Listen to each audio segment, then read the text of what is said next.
বন্ধুরা, আপনাদেরকে আগের পার্টে দেখেছিলাম ছেলেটি মেয়েটির ব্যাপারে অনেক কথা তার বন্ধুকে বলতে থাকে। এদিকে মেয়েটি তার পেছন থেকে তার সমস্ত কথাগুলো এক এক করে শুনে নেয়। তারপর মেয়েটি ওখান থেকে চলে যায়। পরের দিন সেই ছেলেগুলির সমস্ত ডিটেলস তার অফিসারকে বলে তাকে দেখাতে, আর সেগুলো সব এক এক করে দেখায়। এদিকে ছেলেটি অনেক ভয় পেয়ে যায়, কারণ ম্যাডাম তার দিকেই তাকিয়েছিল কিন্তু তাকে কিছু বলছিল না। এদিকে ছেলেটি ভাবে যে কি হবে আমাদের তাও জানি না, আর কেন ম্যাডাম আমাদের সাথে কথা বলছে না সেটাও বুঝতে পারছি না। তারপর ছেলেটি ভাবে যে আমি দেখা করে আসছি, তুই এখানে দাঁড়া। তারপর তার কাছে দেখা করতে চলে যায়, বলে আমার মাথা ব্যথা করছে আর তুমি চলো আমাকে পৌঁছে দেবে।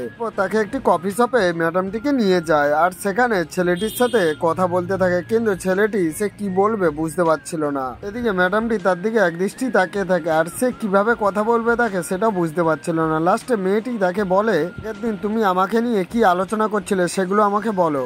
আপনাদের যদি ভিডিওটা ভালো লেগে থাকে অবশ্যই ভিডিওটাতে লাইক করে আপনারা কমেন্টে মতামতটা জানাবেন, আর পরবর্তী ভিডিও দেখার জন্য চ্যানেলটা সাবস্ক্রাইব করে নেবেন।